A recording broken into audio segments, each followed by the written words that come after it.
Komisi 4 di DPRD Provinsi Jambi ada satu di antara komisi yang bekerja untuk membidangi atau mengurusi dari urusan ujung rambut sampai dengan ujung kaki, mulai dari pendidikan, kesehatan, kesejahteraan sosial, dan juga olahraga serta pariwisata yang langsung dirasakan oleh masyarakat. Bersama hal itu, kita akan membahas dengan Ketua Komisi 4 DPRD Provinsi Jambi, Fadli Sudria, dalam wawancara eksklusif Tribun Jambi. Assalamualaikum warahmatullahi wabarakatuh. Apa kabarnya Tribuners dimanapun berada? Kembali bersama saya Samsul Bari dalam program wawancara eksklusif bersama tokoh Jambi, di mana kali ini kita berkesempatan untuk ngobrol bersama dengan Ketua Komisi 4 DPRD Provinsi Jambi sekaligus Ketua Fraksi Partai Amanah Nasional di DPRD Provinsi Jambi, yaitu Bapak Fadli Sudria. Assalamualaikum Pak. Waalaikumsalam. Terima kasih Bung Samsul. Siap. Ini alhamdulillah sehat ya. Alhamdulillah. Alhamdulillah sehat. Nah, mungkin untuk Tribuners Komisi 4 DPR Provinsi Jambi ini ada berbagai bidang yang tentunya menyentuh ke pelayanan publik yang langsung dirasakan oleh masyarakat seperti pendidikan, kemudian kesehatan, olahraga dan sebagainya. Mungkin bersama dengan Ketua Komisi langsung disampaikan mungkin Bang. Sebetulnya Komisi 4 DPR Provinsi Jambi ini fungsinya apa, kemudian bidang-bidang yang kita awasi apa nih? Ya. Baik, terima kasih Bung Samsul, bahwasanya kita tanggal 8 April kemarin ada perubahan daripada AKD, pemilihan alat kelengkapan dewan, yang kebetulan kita ditunjuk oleh teman-teman di Komisi 4 sebanyak 13 orang itu menjadi ketua Komisi 4 dari fraksi Partai Amanat Nasional. Kemudian adapun mitra kerjanya adalah sangat banyak ini. Ini kalau bisa dihitung, ini mulai dari ujung rambut sampai ujung kaki, semuanya ada di Komisi 4. Betul. Pertama urusan isi kepala, pendidikan. Yang kemudian urusan isi perut, ini kesejahteraan. Kemudian urusan sosial. Kemudian tenaga kerja. Kemudian ada lagi urusan kesehatan, tentunya jasmani dan rohani, kesehatan dan dispora, itu di bawah Komisi 4 mitra kerja. Cukup banyak cukup mengawasi. Banyak. Terakhir ini tamasya, pariwisata. Ya, pariwisata juga. Jadi setelah badan sehat, ya kita harus berwisata. Ya. Nah, mungkin kita per poin ini Bang, mungkin pendidikan. Ya. Pendidikan menjadi isu hangat di Provinsi Jambi khususnya, apalagi dengan permasalahan-permasalahan seperti PPDB. Ya. Itu menjadi permasalahan. Kemudian beberapa waktu lalu juga yang menjadi hangat adalah satu kawasan dengan 2 sekolah akhirnya ada perseteruan lah antar siswa. Nah, ini kan tugas daripada kita katakan Ketua Komisi 4 lah untuk bidang ini. Nah, mungkin dalam waktu singkat setelah kita dilantik, apa yang sudah kita lakukan mungkin?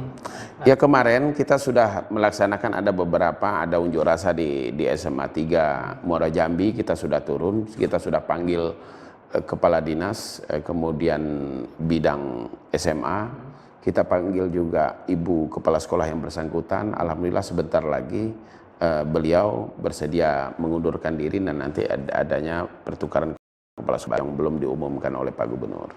Kemudian terkait mengenai SMA 3 dan SMA 12 sudah ada solusinya. Satu-satunya adalah SMA 12 ini memang harus keluar dari SMK 3. Karena apa? SMK 3 ini mereka di sana ada laboratorium. Laboratorium ini tidak bisa dipindah-pindahkan karena di sana lengkap urusan mesin motor, mesin mobil, semuanya ada di sana. Ini sangat sulit untuk dipindahkan. Tetapi hari ini di tahun ini alhamdulillah kita punya bantuan dana DAK dari pusat 6,7 miliar itu diperuntukkan untuk SMA 12 Kota Jambi supaya ini segera dibangun di rumah potong. Kemarin kita mendorong aset Provinsi Jambi untuk segera berkoordinasi dengan Kota Jambi karena begini, yang punya lahan itu adalah provinsi. Tapi yang punya bangunan adalah Kota Jambi. Nah, bagaimana mereka bisa menghibahkan bangunan tersebut kepada Provinsi Jambi, sementara provinsi siap membangun tambahan gedung. Itu kira-kira untuk menjawab, mengurangi. Bukan semuanya akan dituntaskan di tahun ini, itu tidak bisa. Karena pertumbuhan penduduk, pertumbuhan pelajar yang dari SMP, dari berbagai SMP dan sanawiyah yang akan masuk ke SMA ini sangat sulit ditampung di semua di negeri, terutama di kota Jambi. Ini menjadi permasalahan yang sangat besar ke depan yang perlu kita pikirkan. Dan alhamdulillah kalau mungkin masyarakat juga tahu bahwa persoalan SMA, SMK 3 sama SMA 12 ini kan sebenarnya sudah lama, ya. Cuman alhamdulillah nih sudah selesai. Jadi ketua komisi langsung gas. Ya, artinya kita sudah berjalan bergandengan tangan. Ayo kita bersama-sama apa permasalahan di lapangan kita selesaikan. Nah, itu kira-kira. Ya, mungkin kemarin sempat viral juga ke SMA TT yang menjadi permasalahan juga sebelumnya nih, Pak. Ya, SMA TT kita banyak dialog kemarin, menerima input, masukan-masukan dari Titian Trust itu sendiri, dari manajemen. Kemarin kita sudah kasih dengan Pak Gubernur bahwasanya nanti akan sudah ditandatangani pergub, peraturan gubernur, yaitu turunan daripada Perda nomor 7 tahun 2017 tentang penyelenggaraan pendidikan di daerah. Itu sudah ada turunannya, itu pergub peraturan Pak Gubernur, bagaimana menjelaskan secara detail di dalam peraturan gubernur tersebut bahwasanya Titian Trust ini tidak sama dengan sekolah umum pada umumnya, karena ini adalah sekolah berasrama dan yang selama ini menjadi dalam hal pengawasan yang hasilnya yang kita dapatkan adalah adanya temuan BPK dengan makan minumnya anak-anak selama 2020 sampai 2021 kemarin. Dan ini jangan terulang kembali. Oke, berarti emang gas betul. Ya, artinya kita step by step berjalan membantu pemerintah, dalam hal ini Pak Gubernur, kemudian Kepala Dinas, OPD yang sudah dipercaya. Ya, tentu sebagai lembaga pengawas kita selalu mengawasi pekerjaan mereka. Karena bagaimanapun ini adalah uang rakyat Provinsi Jambi. Gitu. Nah, kan Pak, mungkin kita bicara pendidikan kan di depan mata sudah banyak masalah. Tapi ketika kita ditunjuk menjadi ketua Komisi 4, tentu kan, wah ini main PR cukup banyak nih. Ada perasaan gitu deh, Pak? Ya, sebenarnya ada sih perasaan. Namun karena mungkin sudah keterbiasaan kita dalam hal bekerja. Karena nama itu kita mulai dari awal bekerja adalah untuk masyarakat. Tentu kita siap untuk itu, karena sebelumnya juga melayani masyarakat, karena sebagai pelindung, pengayom, dan penegakan hukum. Karena kita sebelumnya adalah di kepolisian. Ya, nah mungkin Tribuners mungkin belum banyak yang tahu sosok Pak Adlia, bahwa beliau sebelumnya pernah bertugas di kepolisian. Iya, di Polda Sumatera Barat. Di Polda Sumatera Barat. Ini cukup bagus ya. Polisinya di Sumatera Barat, wakil rakyatnya di Provinsi Jambi. Dan semoga tentu ke depan mewakili masyarakat Provinsi Jambi. Ya, amin. Mungkin ini kan selain pendidikan kemudian ada kesehatan. 2 tahun sebelumnya kita mungkin dengan kondisi COVID-19. Iya, betul. Kemudian ada kemarin BPKRI menyampaikan laporan ada temuan di kesehatan, kemudian di rumah sakit. Nah, ini apa yang menjadi tugas kita ke depan ini? Ya, jelas dari temuan BPK kemarin, tentu nanti kita akan berkoordinasi dengan dinas yang bersangkutan. Dalam hal ini adalah Rumah Sakit Matahir, kemudian Dinas Kesehatan yang menjadi temuan. Mungkin ini adalah temuan yang didapat di sini adalah kesalahan administrasi. Mungkin itu bisa dipenuhi dan kita minta kepada OPD yang bersangkutan tidak terulang kembali di tahun-tahun yang akan datang. Karena hari ini kita sudah mengapresiasi juga kinerja daripada Pak Gubernur, bahwanya kita sudah mendapatkan WTP yang ke-10 kalinya. Namun dengan catatan yang sedikit itu, mudah-mudahan ke depan tidak ada lagi catatan tentang temuan BPK ini. Terutama bidang kesehatan. Nah, mungkin kalau rumah sakit ini mungkin Pak, kan kalau kita melihat kan rumah sakit ini menjadi persoalan-persoalan dahulu yang pelayanan. Nah, mungkin dari kita Komisi 4 apa yang akan kita lakukan? Kemarin terus terang kita akan memanggil dinas rumah sakit, direktur rumah sakit, karena kemarin kita tidak bisa mendorong secara detail, kemudian mendorong secara cepat dan tepat, karena ini adalah masih PLT, PJE, masih PJ ya. Tapi alhamdulillah tadi malam yang definitif sudah diangkat, sudah ditunjuk oleh Pak Gubernur. Sudah dilantik. Nah, insya Allah dalam waktu dekat kita akan panggil apa saja gebrakan-gebrakan tentang pelayanan masyarakat di Rumah Sakit Matahir itu ya harus segera dibenahi. Terutama ini kita melihat masalah parkir. Yang parkir yang sembraut dan lain sebagainya di rumah sakit ini perlu menjadi PR utama ini bagi direktur yang baru diangkat ini. Jadi cukup banyak gas-gas kita ke depan. Ya, tentu ini adalah tugas kita ya sebagai pengawasan legislasi dan penganggaran. Ya jangan maunya penganggaran saja, tapi pengawasan tidak ada kan percuma saja. Betul. Ya ini sebenarnya bukan hanya tugas daripada legislatif saja, tapi adalah tugas untuk kita semua masyarakat, bagi kawan-kawan media dan juga LSM yang ikut mengawasi ini. Sama-sama mengawasi, mempermudah juga. Ya, mempermudah akses. Betul. Nah ini terkait dengan olahraga nih Pak. Ya. Olahraga ini kalau kita lihat kan tenis adalah permainan ini hobi sepertinya. Ya. Bulu tangkis. Badminton. Nah, ya. Ini kan perhatian daripada Pak Padri sendiri semuanya terlihat juga pada saat Popda turut menghadiri peresmian. Nah kalau kita bicara olahraga, kita melihat seperti olahraga untuk di Provinsi Jambi seperti apa? Sebenarnya generasi kita hari ini, kemudian dengan adanya Popda ini kita akan melahirkan bibit unggul yang bagus untuk ke depan, bagaimana mengharumkan nama Provinsi Jambi tentunya. Tentu berbicara olahraga ini adalah anggaran yang cukup besar.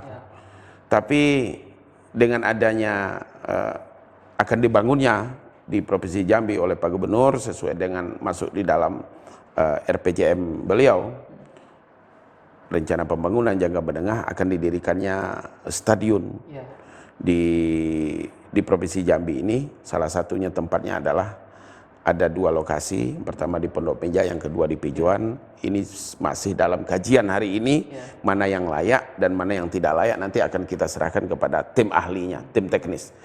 Ini salah satu bentuk Bung Samsul bahwasanya beliau Pak Gubernur sangat memperhatikan olahraga ini ke depan. Semua olahraga, terutama adalah bola kaki. Tentu kita dari Komisi 4 juga ikut dalam hal penganggaran dan pengawasan, nanti ikut mensupport daripada Pak Gubernur, terutama di Spora ini. Dan masih banyak olahraga-olahraga seperti yang dipertandingkan di Popda hari ini. Ada bulu tangkis, ada voli, kemudian ada beberapa cabang olahraga. Mudah-mudahan ini membuat semangat generasi muda kita dengan meningkatkan sportivitas tentunya. Yang jelas bagaimana aktifnya anak-anak muda, para pelajar kita di Provinsi Jambi, sehingga dapat menjauhi daripada narkoba itu. Pada intinya demikian. Salah satu upaya kita menghindari generasi kita untuk hal-hal yang negatif, kemudian termasuk narkoba ini sangat merusak generasi tentunya. Betul. Nah, jadi kalau kita sudah berbicara terkait dengan pendidikan itu kepala, kemudian soal isi kepala, isi perut. Nah, kalau soal kesejahteraan seperti apa ini kita memandang? Hari ini mengenai kesejahteraan kita berbicara stunting. Ini meningkat di Provinsi Jambi. Ini menjadi PR bagi kepala dinas dan juga kepala rumah sakit direktur. Bahwasanya dari beberapa laporan dari kabupaten dan kota, 11 kabupaten dan kota Provinsi Jambi mengenai stunting ini meningkat. Artinya baik itu busung lapar, kekurangan gizi buruk dan lain sebagainya, ini meningkat. Mungkin ini pasca pandemi ya. Ini harus segera kita benahi, harus segera berkoordinasi, tidak cukup hanya Provinsi Jambi saja. Saya katakan kemarin dengan diskusi dengan kepala dinas, kita minta koordinasi antar kabupaten seprovinsi Jambi ini segera. Sehingga pendataan by name, by address, by data itu jelas. Sehingga langkah apa yang harus kita ambil, buat apa kita infrastruktur bagus, SDM kita bagus, sementara masih ada warga kita Provinsi Jambi ini yang busung lapar, balita yang kekurangan gizi. Ini sangat miris kita. Ini adalah PR kita semua. Berdosa ketika kita tidak memperhatikan hal yang demikian. Ini PR besar bagi Dinas Kesehatan dan Direktur Rumah Sakit. Karena kesehatan menjadi pelayanan publik yang karena ini menjadi pelayanan publik oleh masyarakat, apalagi baik dari kesehatan, kemudian rumah sakit ini menjadi satu kesatuan. Bagaimana masyarakat mendapatkan kesehatan yang layak, penghidupan yang layak. Setelah bicara kesehatan, ini healing ya, Pak. Ya, ya. Bicara pariwisata. Nah, Ya. mungkin Tribuners dapat sampaikan bahwa Bang Fadli juga Dewan Perwakilan dari Kerinci. Kerinci, Dia Kerinci tahu Sungai bahwa segempal tanah surga. Iya. Nah, mungkin kita melihat potensi pariwisata, artinya kan tidak hanya di Kerinci tapi ada di kabupaten yang ada di Provinsi Jambi. Kita melihat kan promosi mungkin terlalu minim ini, Pak. Ya. Nah, mungkin ke depan seperti apa kita melihat? Sebenarnya kalau kita bisa jujur, ini daerah sebenarnya mempunyai strategi masing-masing dalam hal pemasaran. Pemasaran dalam sekarang ini secara logika saja kita berpikir tidak serta-merta harus promosi itu menghabiskan anggaran yang lebih besar. Ya. Nah, kreativitas daripada kepala daerah yang ada di daerah ini sangat dibutuhkan. Salah satunya adalah bagaimana bisa membuka akses seluas-luasnya bagi seluruh mahasiswa yang ada di perguruan tinggi negeri atau swasta, baik itu di Sumatera ataupun di Jawa misalnya, mengadakan camping bersama, kemudian mengadakan kunjungan bersama di daerah dengan selfie dan lain sebagainya. Ini sebenarnya sudah bagian daripada promosi. Betul. Tetapi bagaimana kita mengakomodir ini dengan baik, tentu ide-ide kreatif dari kepala daerah ini juga sangat ditentukan. Kalau kita melihat Sangat menentukan. ini belum tersampaikan mungkin, Pak. Ya, jadi begini, mereka punya daerah kabupaten, ya. Yang punya wilayah itu sebenarnya kabupaten kalau boleh jujur. Provinsi ini hanya bisa mengakomodir secara menyeluruh yang ada di Provinsi Jambi, mulai dari ujung Jabung sampai ke Telun Berasap di Kayuaro Kerinci, di bagian barat dan bagian timur di sini. Ini sebenarnya yang punya wilayah adalah masing-masing kabupaten dan kota. Yang punya wisata itu mereka. Tetapi provinsi ini, Dinas Pariwisata provinsi ini hanya bisa mengakomodir apa solusinya, bagaimana mencari anggaran keluar dan lain sebagainya, cuman itu. Tetapi yang mendapatkan PAD-nya kan daerah. Jadi sebenarnya kalau kita berbicara provinsi, pariwisata provinsi, ini hanya akses saja. Itu kira-kira, Bung. Kalau kita melihat ini kepala daerah belum detail untuk mencari kreativitas dalam Ya, harus kreatif lah, harus punya ide-ide yang bagus, yang apalagi sekarang ini dengan zaman digitalisasi, cukup dengan selfie saja. Wah, ini di mana ini? Ini di Kayuaro Kebun Teh yang sangat indah. Kami mau ke sini nih. Nah, promosi lewat Instagram, Facebook dan lain sebagainya. Ini sangat sudah membantu sebenarnya. Tetapi dengan kegiatan ikon tahunan seperti ada tur di Sengkara yang bekerja sama antara Provinsi Jambi dengan Provinsi Sumatera Barat yang melewati Kabupaten Kerinci dan Kota Sungapenuh juga, ini harus kita dorong ke depan. Kenapa? Karena ini adalah program nasional yang otomatis secara bersamaan kita juga bisa minta program kepada pusat, kepada ini kementerian, terutama Kementerian PUPR. Ini bagaimana kami akan mengadakan ikon di Provinsi Jambi, Tour de Sengkara dan lain sebagainya. Apakah namanya itu nanti, ya kan? Sementara akses jalan kami yang tidak bagus. Nah, mereka akan buru-buru ini karena ini program nasional. Nah, ini momen-momen yang seperti ini yang seharusnya yang harus kita ambil. Kita tangkap secerdas mungkin. Secerdas mungkin. Apalagi kalau tadi bicara promosi, bisa saja bawa kopi kemana gitu. Iya. Jadi bahan cenderamata. Ya, termasuk di bandara sekalipun. Ya. Seperti kita lihat kalau kita berjalan, Bung Samsul, baik itu ke Bali, ke Lombok, kemudian ke Makassar dan lain sebagainya. Semua di bandara itu semuanya foto-foto seluruh kabupaten itu ada. Apa-apa saja yang akan ditayangkan, apa-apa saja yang akan dipromosikan, cukup melewati mereka yang datang di bandara, cukup melihat layar TV saja. Sehingga ketika mereka mempertanyakan ini di mana, mereka searching. Mereka ingin ke sana. Ada keinginan. Nah, hari ini kita lihat belum ada promosi yang demikian di Sultan Taha. Dan ini masukan juga ke Dinas Perhubungan, walaupun ini dari kementerian. Ini cukup berat kalau saya katakan.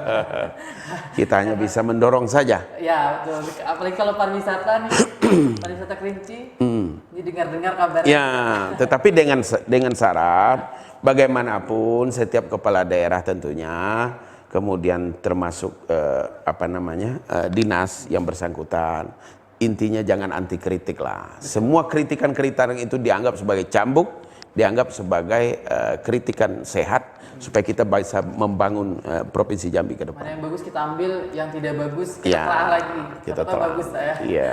Apalagi ini kabar-kabar mungkin agak melenceng dari komisi, Ya. kabar-kabarnya digaungkan menjadi kepala daerah Kerinci nggak? Ini mungkin bisa menanggapinya Pak. Ya, artinya saya menanggapi dengan bergulir saja, Bung Samsul, walaupun itu riak-riak di bawah, Ya. tokoh masyarakat sudah ada menghadap saya, ada beberapa ini apa namanya paguyuban ke paguyuban juga ikut mendorong. Tentu saya hanya menjawab dengan senyuman saja, karena ini adalah pilihan rakyat. Yang memilih ada rakyat, tentu rakyatlah yang akan menilai ke depan. Yang jelas hari ini, Bung Samsul, sampai 2024 saya akan bekerja sebagai wakil rakyat Dapil Kerinci Sungai Penuh di Provinsi Jambi dari fraksi Partai Amanat Nasional. Yang hari ini diembankan sebagai tugas sebagai Ketua Komisi 4 yang membidangi itu tentu sebagai mitra kerja kita. Kita bekerja saja untuk rakyat dulu. Tinggal masyarakat menilai. Tinggal masyarakat menilai mana yang terbaik nantinya. Karena ini masih jauh ini 2024, di awal ada legislatif, di akhir ada kepala daerah. Ya, walaupun riak-riaknya sudah menuju ke kita. Mungkin ini terima kasih Pak atas waktu Terima kasih. cukup panjang sebetulnya di tengah kesibukan Pak Padi sudah memberi waktu kepada Tribun Jambi untuk bisa ngobrol. Amin. Dan mungkin terakhir di closing kita, harapan kita untuk di Komisi 4 DPR Provinsi Jambi bagaimana bisa berkontribusi untuk masyarakat. Ya, tentunya saya akan membangun komunikasi yang baik, baik itu di lintas fraksi dengan pimpinan yang ada di DPR, kemudian teman-teman yang ada di dalam, karena ada dari berbagai fraksi ada di Komisi 4, bagaimana kami menyatukan visi dan misi, menyatukan satu pemikiran bahwa kita harus berjalan bersama mengawasi ini, menganggarkan ini, membuat aturan yang demikian. Nah, itu sesuai dengan tugas.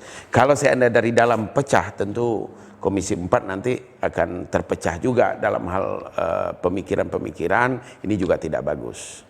Nah, ini tugas saya adalah bagaimana internal ini harus rapi dulu lah. Solid dulu Pak. Nah, karena berbeda partai, berbeda fraksi, tentu berbeda ide pemikiran. Betul. Silakan ide itu berbeda, tapi kita tetap hubungan baik ini harus kita jalin. Oke, tadilah obrolan kita bersama dengan Ketua Komisi 4 DPRD Provinsi Jambi. Ternyata ada banyak tugas-tugas atau PR yang masih menjadi tanggung jawab yang harus diselesaikan, baik dari bidang pendidikan, kemudian kesehatan, olahraga, dan pariwisata juga menjadi PR. Dan tentunya bersama dengan kerjasama baik dari pemerintah, kemudian DPR dan masyarakat untuk mendukung upaya-upaya dalam penyelesaian tersebut bisa terselesaikan dengan maksimal. Dan demikian saya Samsul Bari, wassalamualaikum warahmatullahi wabarakatuh.